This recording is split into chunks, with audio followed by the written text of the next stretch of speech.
Welcome to Real Conversations with Patricia Baranovsky-Schneider, the podcast that takes you on a journey around the world to meet some of the most inspiring and accomplished individuals. Discover their stories, uncover invaluable business lessons from their paths to success, and gain exclusive insights on how to apply their strategies to elevate your life and business. Hello and welcome to Real Conversations with Patricia. I'm your host, Patty Baranowski-Schneider. Today I'm joined by Benjamin Bressington. So welcome, Benjamin. Tell us a little bit about yourself.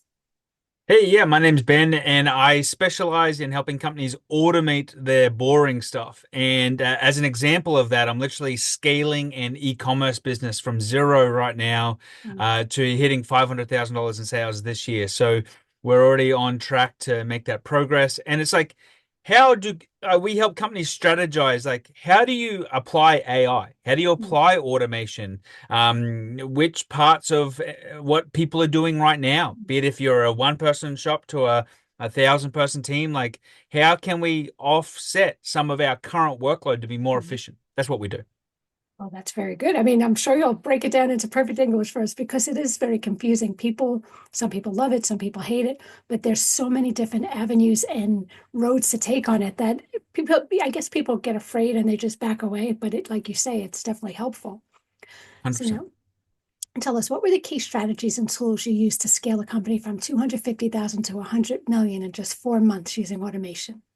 Yeah, so the main thing there was we automated the product fulfillment. So a lot of people are all focused around marketing, sales, like using blog posts or social media. And I'm like, okay, that's great. But what happens when you fulfill the product? Like if you fulfill the product and it's like 2 weeks of work, like there's 2 weeks of time, but like there may only be over that 2-week period, it may be like 2 hours of full-time resource processing. Does that make sense? Yeah. Because usually we submit something, we're waiting for it to come back, we want to tick another box, or with that company, we actually were submitting stuff to the IRS. Then we had to wait like 72 hours before you could get that next data. They were doing all of this manually. The whole process was being done manually. And what we did is we literally took that 2 hours of accountant work and reduced it to 60 seconds using automation. So we built these custom workflows that allowed them to then no longer need the accountants that they were having because they were having a human resource issue. It's like, how do we process files faster, but also not forget the files that came in last month? Because when you're dealing with some organizations, you don't get all that data back like straight away. Like it could take 7 days to get the data back. Some would take 14 days to get that data back. So like we automated the product fulfillment. And that's where a lot of people struggle. They don't think about automating product fulfillment. They may be thinking about automating things in their warehouse, for example, like how the labels or packing slips. But it's like, but what else? Like if you're delivering online products, if you're delivering consulting, if you're delivering like product fulfillment could be even the process of generating a quote. Some companies still spend days, weeks, months generating a quote. I'm like, why can't your quote be generated in 15 minutes or less? Like, just imagine how much time that could free up for you if instead of your quote taking hours, it could be done in 15 minutes or even 5 minutes. Like, and better yet, what if someone in the Philippines could be doing that part to the work you're doing? So now you're increasing what you do best because your time isn't spent writing proposals or quotes. Does that make sense? Yeah, absolutely. I guess, again, it just comes down to people not knowing that this exists or even how to go about it. And people get nervous with them. I know like online where you have the bots answering for you and they're like, well, what if they don't answer it right? But like you say, time is money. If you could take so much time away from paying somebody to sit here and do this and then the time difference and whatnot. So yeah, I'm you know, what's funny is like they say, what if the bots don't answer it right? But how often do you answer an email and then you've had 7 emails back and forth with someone to get something answered when if a bot did it, it may have answered it in 2 emails, right? Because if you're a human and you're processing 200 support emails a day, you're going to be short, you're going to be snippy, you're not going to be always cheery, you may be not providing the right links. I've done that all the time when you've got questions about a product and they give you partial insights. It's just like, if you just gave me all the data, gave me the YouTube video link, why do I have to go back and forth sending 10 messages to make this happen? Does that make sense? Yeah, no, absolutely. Yeah. So tell us, can you walk us through how you reproduced accountants' processing times from 2.5 hours to just 60 seconds, and what lessons other industries can learn from that? Yeah, so one of the big lessons is actually just documenting your process. What is your process? Right. For this company, we actually had to design their algorithm process because one of the things they were doing is they were outsourcing their operations to third parties. So they didn't Okay. really know how their documents got filled in. They had no insight, no Wow. intelligence about it. They're like, oh yeah, it's just this PDF that gets filled in. But like, what are the calculations that go into that PDF? Where Right. does the data come from that PDF? Like all that information. And we had to create, first of all, the process on how to do it. Right. And what that really means is just if you're doing tasks on a day-to-day basis, record your screen, like record it on Zoom or Right. Loom or Google Meet, whatever it is, and Right. just start to document what you do it and even explain why you're doing certain things so then you Right. can understand the logic. Because that's one of the big things that allows us to shrink your fulfillment time. Because once we know, like Right. I was talking to a company the other day and they've got like 12 people in their accounts department. And they're like, oh, we want to automate this part of the invoice generation. I'm like, okay, cool, cool, cool, cool. And then they're like, so we got all the data from the accounts people. They said, here's the process we do. But when we reviewed the data, there Right. was 8 different ways they completed this Wow. task.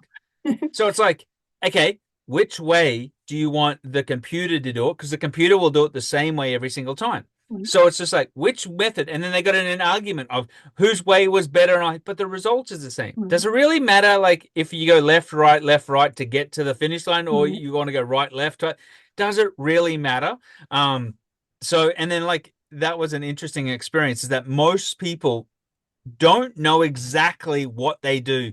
What do they click on? Where does the Right. data come from? What's the logic used in the decision Right. to go to the next step? And if you can start to document that, you can automate it. Be it, and to be honest, for a lot of companies, the first form of automation might be outsourcing it to third parties, Right. virtual assistants, and then you start to automate it because once you get that running and you know it's working, you go, Right. okay, great. Now I want to automate this fully.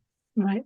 It's funny because I'm guilty of that too. I just work on autopilot, same stuff I'm doing all the time. And, you don't even think about the process of how you're doing it. Just, I don't know, it's just what I do. But yeah, I could imagine how taking a step back and talking and be like, oh, Well, wow, a I lot didn't of companies realize. are experiencing a massive problem right now is they've got certain people retiring.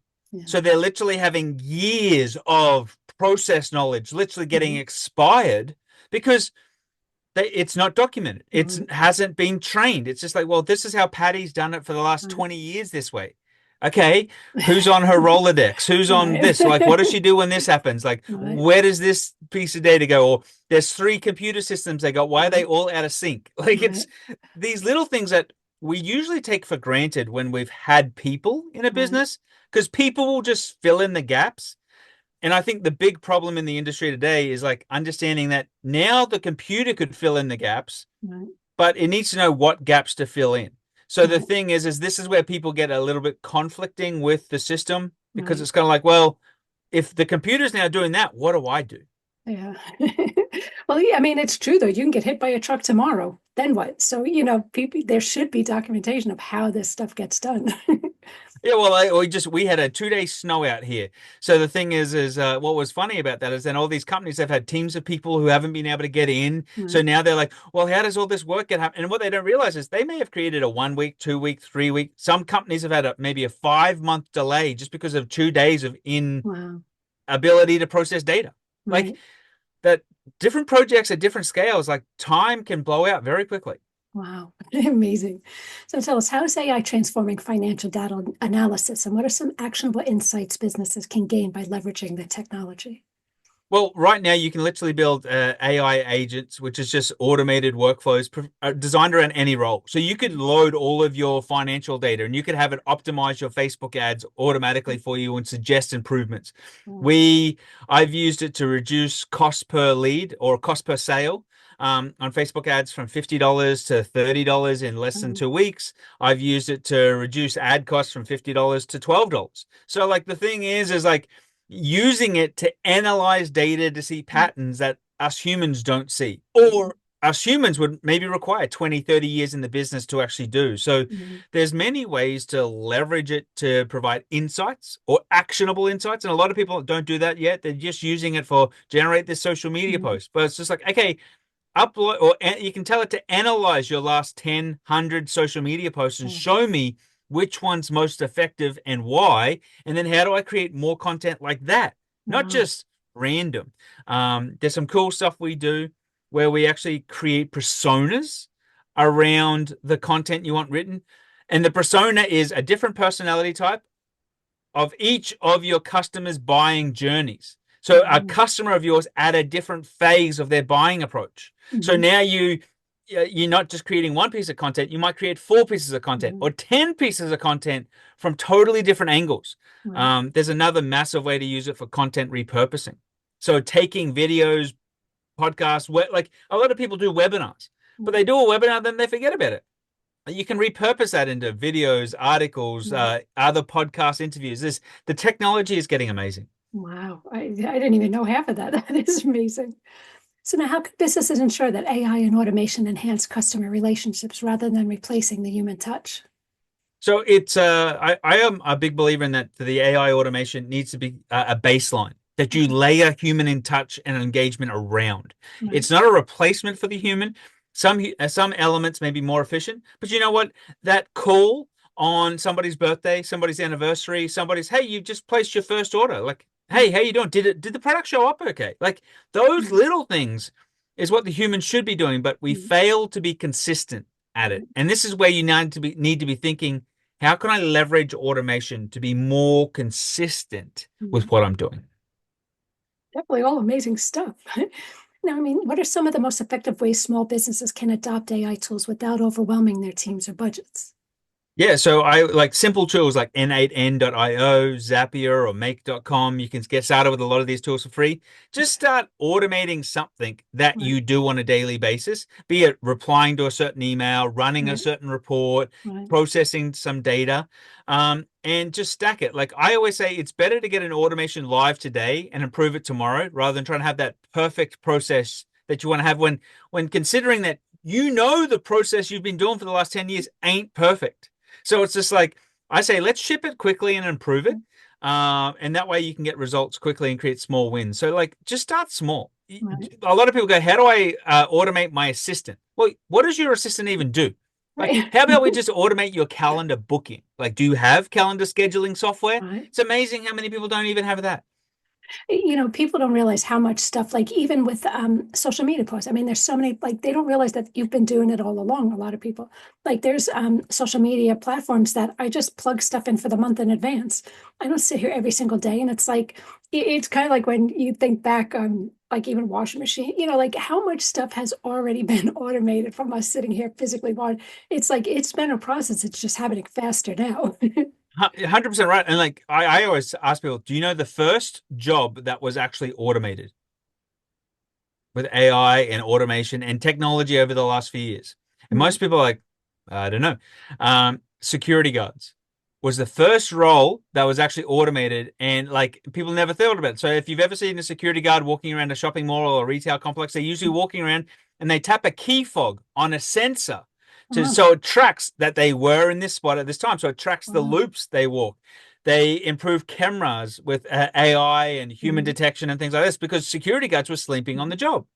AI wasn't sleeping on the jobs. It was detecting things. So like when you think about that, like I'm fortunate enough I've experienced Northwest Arkansas for the last year or so. And this is the home of Walmart. And like they drone deliver your groceries here and have done for a year and a half. And the thing is they've been plotting where every house can have their drone delivery. Is it the front? Is it the back? What trees do you have?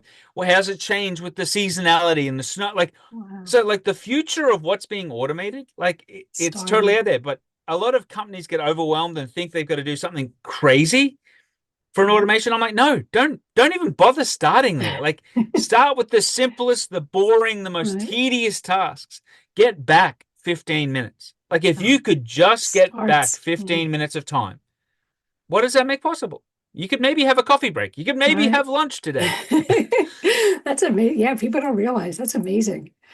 Now tell us, your criminology and law background give you a unique perspective on human behavior. So how do you apply this expertise to sales and business automation? Yeah, so well, the main thing is humans are lazy, right? We're always going to take shortcuts. We're all going to change the patterns. We're always going to skip stuff. So the thing is if we can create consistency, Mhm. this is one of the big things that I think people undervalue, is the consistency of a task getting done. It gets done at 9 o'clock every day or Yeah. 9 o'clock every Monday. Like it gets done, rain, hail, or shine, you Mhm. there, not there, it doesn't matter. Mhm. Like that is a human behavior that allows you to then have confidence with what you're doing next. Mhm. And a lot of people aren't really aware of how little confidence they have in what they're doing Mhm. because they've got no feedback loops. Mhm. Like I was talking to someone the other day. I'm like, so why do you send these reports off? Oh, it's just what I got to do. I'm like, does anyone read them? I'm like, then why do you spend 4 hours a week Mhm. sending off these reports that literally nobody is reading? Mhm. I mean, I guess that is true because I mean, I'm guilty of that too, where I'm just doing stuff and, I mean, well, it's a tricky thing because like with marketing, you always market everybody else. You don't have time to do it yourself because I guess for a client, there's a way that I could check, where the website hits or, there's things you can monitor. But even for myself, I do a lot of work. And honestly, it's like, did anybody even read it? I don't know. I Yeah. don't have time to check, but yeah, it probably could save me a whole heck load of time. Yeah, that's one of the big things is just starting to do it and always showcasing the automation for yourself and then doing it for others because that's what we do. We Right. showcase what we've been doing. I showcased how I published 5,000 blog posts last month and people are Wow. like, what? I'm like, yeah, like we built the automation and now I Yeah. can publish 5,000 social media posts, content posts every single month without fail. Like Wow. that's freedom. Like that's power. Wow. Now tell us, what are some of the biggest challenges you face in implementing AI-driven solutions and how'd you overcome them? The biggest challenge is literally dealing with team members in the essence of they're worried that the AI is going to take their job. So Mm. yes, they're all excited about AI, but then as soon as it starts touching anything they're doing and related to their work, they're like, Right. "Ooh, we're not so excited no more." Yeah. And so then it's like they kind of sabotage the AI because they're like in fear it's going to take their job. And Right. it's having that conversation with them. No, we want to make you more efficient. You've been Right. doing things that you shouldn't have been doing. And you may have been doing a second or a third role, and Right. you're not even aware of that. Like if we could just automate the stuff that you weren't even meant to be doing, that you are doing, like, and giving them that freedom to know, like, it's not replacing them. They're not going to be out. Like, it's how they need to actually become more efficient so they can keep their job. Right. Well, that's amazing. And I know that is the biggest fear I hear from every minute you mention AI, that's all they start screaming, oh, no, no, I don't like it. Then they're creating these conspiracy theories in their head. And it's like, but everybody's afraid it's going to take their job. Yeah, well, it's changing our jobs, and this is the reality. Like, it's changing the way we work. It's Right. changing the way heart surgeons cut you open because you can have a heart surgeon now that's literally on the other side of the planet, not the country, Yep. the planet, and they're cutting you open from a room, and like, It's amazing. yeah, people go, oh, it's okay that the army is now a lot of the drones flying around dropping the bombs or doing this intelligence gathering are Yeah. literally under the Vegas Strip, like, yet it can't do your job. Like, Yeah. what are you talking about? No, but I mean, again, that's something I remember seeing years ago where the little robots would go in for like potential bomb threats. Well, rather than blow me up, well, I go check, let the so I guess it's been happening, but again, it didn't bother me. So what do I care? But now it's kind of like, well, now you're gonna take my job. So that's where people are getting afraid. And I love the Yeah, but fact they, that, they they they don't care about when it's self checkout or drive through oh or no. stuff like this. Like, oh no, no, why isn't there 10 more self checkouts? So like, I want to check out faster, right? Right. Like, yeah, as soon as there's anything to do, but all the lawyers and doctors and white collar professionals are literally having it change how they operate. Yet it's going to be an interesting few years, that's for sure. Yeah. Well, I mean, I've never seen it personally, but like one of the shows I watch, of course, I'm going to talk about TV, but they have where, like on operating, and I don't even know, I'm assuming this is happening someplace, but like you're laying on a table and they're doing surgery, but the machine can basically check, don't go to that vein. The blood's not flowing as good. Go to this one. Or if you do that, you have a better success rate if you do that. I mean, I would rather have that basically, because a doctor opens up, that's what they see. I would rather something that's analyzing every aspect of me to tell you how to do your job better, so I get it. 100%. Yeah. Yeah. Now, Yeah. where Well, do you, and you look at it like pilots haven't been flying planes for years, right? Like yeah, they are autopilot. due to laws, they have to take off and they have to land. And as soon as Right. it's like halfway up the takeoff, it's on autopilot. So the thing is like like, Nobody realizes it. Yeah. yeah, they don't realize the impact of it. And I think a lot of people don't understand how much is getting done. Or even when you're like in some situations, it's hard to find real humans to do anything. So they Yeah. literally have no option but using technology, and then they get Right. upset. Yeah. Well, now the world we're living in, it's funny. Like every place you go to, it's all like I've heard there's McDonald's and whatnot where it's all robotic. There's like one person in the back just overseeing everything. But there's, the food is being brought to you by robotics. Now the cars are, it's happening more and more. And I think, Well, we're in a global society. We're not right. just in your zip code. Like I was getting labels for our bottles for our supplements and things like that, and I got all these quotes and everything from local suppliers, right? Because I'm like, yeah, let's just get some local suppliers. I got quotes from all around the country, Right. right? And their quotes were crazy, and they wanted 2 weeks for this, and then a week for shipping, and blah blah blah. And then I'm like, all right, well, I never even got quotes from China and Right. Japan and Hong Kong and all these type of places, right? So I submitted out some tenders. Literally within 48 hours, I had like 20 different proposals, a fraction of the price with shipping for the exact same product. So I'm kind of like, it just, you have to be thinking about, you are competing against a global society. Like a lot of 100%. the products Yeah. on Amazon are literally directly from places all around the world. Like they're not Right. even here. Yeah. So if you want to play the game of business now, you got to be thinking, how do I leverage these systems and these technologies to work for me? Yeah. 100%. So now where do you see the role of robotic process automation or PA and the AI heading in the next 5 years, especially for industries like finance and healthcare? Yeah, well, it's certainly going to be changing the way they do their jobs, and we're going to see pretty much most level one, level two, maybe even tier three tasks or jobs Mhm. roles literally being automated. So then it's like the human is literally becoming the orchestrator of AI tools or systems, and not being the basic facilitator. So Mhm. it's going to be a different way that we do. I think you're going to see a lot of the jobs start to reimagine what the human actually does and how the human works. And Right. we're seeing that now because the technology is getting so good that it can now start to do Yes. stuff. The AI Mhm. is like you can even have Chat GPT now go not only research the flight for you, but go book it. Like Wow. this is that next evolution. And that's only been available now. And like Chat GPT's only been what, a year and a half old or something? Like Yeah. it's evolving and I'm Yes. smarter than Chat GPT. I'm like, I wish you were, my friend. I wish you were. No, it's amazing how fast, because like if I'm trying, I mean, again, it's still a work in progress, but I see how fast it's evolving.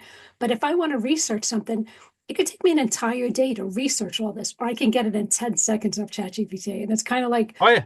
it's just fast and it's saving me a lot of time. And I don't know. I mean, obviously, I have to review everything it does. It's not 100% perfect yet, but it is amazing that how much it could do and so fast. I just, yeah, Well, yeah, I tell people to try Perplexity for doing right, research. There's different AI systems that are better for different tasks. right, And like we don't even do perfect research. So of right, course it's going to make a mistake. And like if you knew everything about the world, of right, course you have to work out, well, what are you referring to in context? right, And I think the biggest transformation that's happening right now is that the AIs are literally able to process context a right, hundred times better than they were even able to do 2 months ago. right. And so that's this new level. They call it reasoning. It can reason out like, is this really what you're referring to? And is Right, this really what you meant? And if I say this, is this the correct meaning of that? right, Now it's got that smarts. right.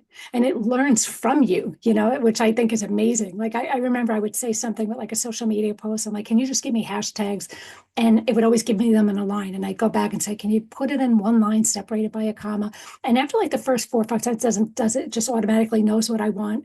And then somebody else had posted something and they said, can you tell if this was me or AI? And the way it was worded was like, this stuff, blah, blah, blah. And I'm like, AI wouldn't say stuff. And they're like, that was AI. It learned how to talk like me. I'm like, no way. I'm like, it's just Yeah, amazing. yeah, 100%. Very powerful. Yeah. Now, in your book, People Ignorant, Unlocking Success and Confidence and Influence, what's one key takeaway for listeners to look to improve their professional relationships? Well, simple body language understanding. Like we still need to communicate with humans. Humans still make a decision. So it's like a lot of people don't understand how to communicate, don't Right, understand some basic objections or just even the personality types. They may not be a big believer. right, Like a lot of people have done a personality assessment, but they're like, oh, I know what I am. But I'm like, okay, do you therefore know how to communicate to others because of your style? And that could be maybe you're talking to someone where you just want to slow down. Stop being so animated and hyper, and don't be like that crazy animal that's like full of caffeine. Like, just take a breath, talk slowly. And like all of a sudden you've now changed the game. Like, but this is just a communication skill that a lot of people are losing because we do so much online. Like, we're just in our phones, we're just sending now emojis. So it's like, how do I read the linguistics of an emoji? Like, and there's even research on that. And it could be taken several different ways, you know. So people put that, like someone will write something just the other day and they put wow or something like that. And I was like, I had a reply, is that wow good or wow bad? Like, I don't know what you mean by that. And they're like, no, good. Because it could have been like, wow, really? You know, meanwhile, they meant it in a good way. But I'm like, before I respond, like, where are we at with that? And yeah, but there's no communication. You go anywhere, restaurant, this is everybody on their phone. Nobody's paying attention. Nobody communicates. I mean, I'll have, you know, somebody texting me from the next room over, and I'm like, you can't just come here and say, you know, so yeah, I get that. Now, tell us, you cycle 150 miles a week and lead a high-powered career. So how do you balance personal health and professional success? And how does this lifestyle influence your work? Yeah, so I haven't Busy been boy. cycling as much as I wanted to lately, but yeah, so I actually travel the country right now in an RV, and I do what I do all around the country. So I love connecting with people and finding new insights and exploring the country. And I think it opens up new opportunities because you're like, wow, that's what they're doing in St. Louis. Wow, that's Yeah, what this is what they're doing in Kansas City. And a lot of people miss the travel parts nowadays yeah, because it's just like there's actually so much you can learn. And like every city has got these little pockets of difference, right, and it can unlock new opportunities, new understandings of, oh, I didn't even factor then how do I actually optimize my business if I'm shipping to that region, right, which is maybe got less internet or no cell service. So right, yeah, you've published an app. Great. But like they don't have cell phone service. right. So how are they using the app? It's just like I always find it fascinating. I use Starlink all the time, but to do stuff in Starlink, I have to be connected to the Starlink to open the app to run the app. But the problem is when it's not connecting, I Hmm. can't access anything. So it's kind of like when you need to access it, Right. it's off. Yeah. But that is really unique. I had a conversation with someone earlier about that, where, you know, I'm in New York, so I'm on the, you know, the East Coast. Unless I'm on the West Coast, I don't know what their atmosphere is like. I don't, it could be a temp, like their whole situation could be a temp, you know, different temperature, different lifestyle, you know, different, you know, daylight save, whatever the case may be. It teaches me how to be prepared to handle working with people in that area. So I think people do need to just explore the world around you and just see what's out there. Because if you're doing any type of business, you want to know how those people function. Like you said, if there's no internet, if there's, you know, like living in New York, there's a store on like 20 of them per block. I had moved to a different state at one point. Your nearest store was like 3 miles away. Okay, so now that would make me think a little different for certain type of products. You know, I mean, you just have to venture out there. This isn't the whole world, you know?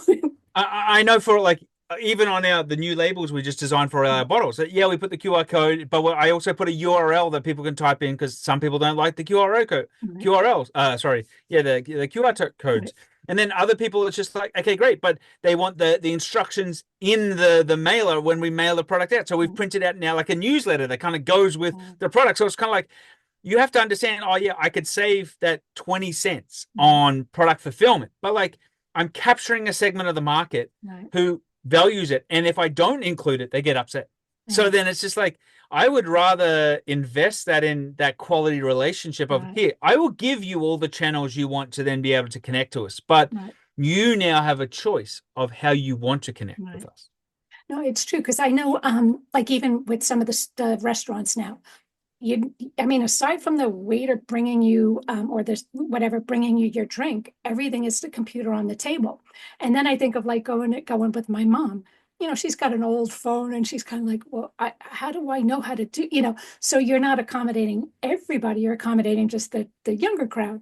Well, You there's know, also the security issues with that. People are actually going around putting stickers on top of traditional right, QR codes and sending it to websites to steal your parking money. And like you're not paying the parking thing, or they've hacked the invoice that gets sent out to you. So the invoice isn't right. You're paying the wrong person. Like, Oh, so there's even security issues that happen with these things. Like we all think, so a lot of people go, oh, it's a convenience. right. Well, but how do you Yeah, keep the no. convenience safe and actually Right. make sure your client is safe? Because Right. isn't that part of your responsibility?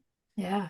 Yeah, there's a lot. I mean, it's still a work in progress, but I agree how you have to accommodate everybody. Like even, when I post stuff, I post at Facebook, LinkedIn, Twitter, Instagram, TikTok. And some people I'm posting for, it's like, would their ideal person be on TikTok or Instagram? Probably not. But you never know who is. You just cover all your bases. It doesn't cost, especially when it's Yeah, well, automated. I've always had the spouse of the person I'm trying to actually engage with has passed. Oh, did you see this? And like they're sharing that content with your ideal buyer, or it's the persona of the person you're writing to in that platform needs to be different. Like, but this is where you can leverage automation, technology, and systems to compound your messaging. Right. That's what I do. I plug it all in, press a button, it goes to everybody. And some people like, why would you? It didn't take me any extra time. I clicked a button. That was it. No, I agree. Now, Exactly. anything else you want to talk about that we didn't already touch on? I think we've given people a lot of stuff to think about and question, and I let anyone know that hey, like a lot of people are lost with AI. I provide people a 30-minute complimentary session to just brainstorm AI. Right. Look, the reality is you may not be able to work with you, or I may not even want to work with you, Right. but I'm more than happy to contribute and help you to go, hey, just try this. Right. Like there's a simple way to get started, and getting started usually isn't as scary as you think it is. Yeah, they just need somebody to help push them along the way. Now, how could people learn more about you, get in touch with you, and all that good stuff? Yeah, so you can just check out automateboring.net. That's BORING. So automateboring.net. Or if you got questions, you just reach out to help@automateboring.net, because all we do is automate the boring, tedious, frustrating tasks. Nice. Well, thank you again for being on the show. Again, that was Benjamin Bressington. So thanks for listening to Real Conversations with Patricia. Never miss an episode by subscribing to the channel. So thank you again.